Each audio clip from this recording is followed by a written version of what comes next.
ଓଡ଼ିଆ ମଦ ସଭାପତି ସରକାରୀ ମିଳିତ କର୍ମଚାରୀ ମହାସଂଘ। ଦେଖନ୍ତୁ ଆଜି ଆମେ ଯେଉଁ ସାମ୍ବାଦିକ ସମ୍ମିଳନୀ କରୁଛୁ ଯେ ରାଜ୍ୟ ସରକାର ଏବେ ଯେଉଁ ଗୋପବନ୍ଧୁ ଜନ ଆରୋଗ୍ୟ ଯୋଜନା ଏବଂ ଆୟୁଷ୍ମାନ ଯୋଜନା 1 ତାରିଖ ଲାଗୁ କରୁଛନ୍ତି ସେଥିରେ ଆମକୁ ଅନ୍ତର୍ଭୁକ୍ତ କରନ୍ତୁ।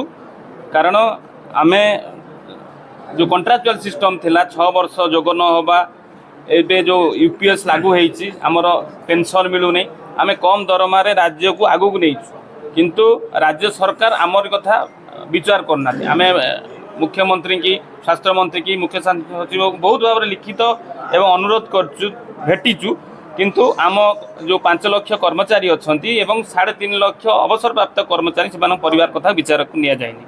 ଆମେ ଏ ଯୋଜନାକୁ ଯେଉଁ ଯୋଜନା ଏବେ ଚାଲିଛି ହେବ ଆମେ ତାକୁ ସଫଳ ରୂପାୟନ କରିବୁ।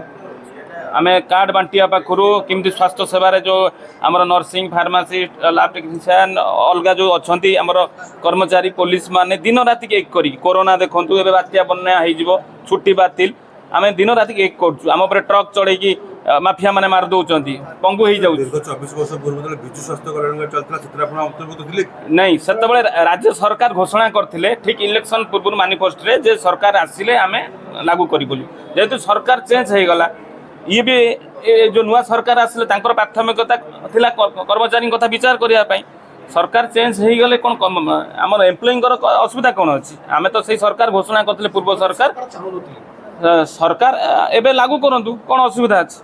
ଆମେ 5 ଲକ୍ଷ ଏବଂ 3.5 ଲକ୍ଷ ଅବସରପ୍ରାପ୍ତ କର୍ମଚାରୀଙ୍କୁ ଅନୁରୋଧ କରୁଛୁ ଯେଉଁ RCM ବ୍ୟବସ୍ଥା ଅଛି ତାହାକୁ ଉଚ୍ଛେଦ କରିକି କର୍ମଚାରୀଙ୍କୁ କ୍ୟାସଲେସ୍ ହେଲ୍ଥ କାର୍ଡ଼ ଆମେ ଆସନ୍ତା ସପ୍ତାହରେ ମାନ୍ୟବର ମୁଖ୍ୟମନ୍ତ୍ରୀ କି ମୁଖ୍ୟ ଶାସନ ସଚିବ, ସ୍ୱାସ୍ଥ୍ୟମନ୍ତ୍ରୀ, ସବ ସଚିବ ଏବଂ ଜିଲ୍ଲାପାଳଙ୍କୁ ଦେବୁ ମେମୋରାଣ୍ଡମ୍ ମୁଖ୍ୟମନ୍ତ୍ରୀଙ୍କ ନିକଟରେ ପହଞ୍ଚିବା ପାଇଁ। ଯଦି ନ ହେବ ମାସେ ପରେ ଆମେ ସବୁ କର୍ମଚାରୀ ଯେଉଁ 42ଟା ବିଭାଗର ବିଭିନ୍ନ କ୍ୟାଡର ଅଛି ମିଳିତ ଭାବରେ ଭୁବନେଶ୍ୱରରେ ଅନିର୍ଦ୍ଦିଷ୍ଟ କାଳ ପାଇଁ ଆନ୍ଦୋଳନ କରିବୁ।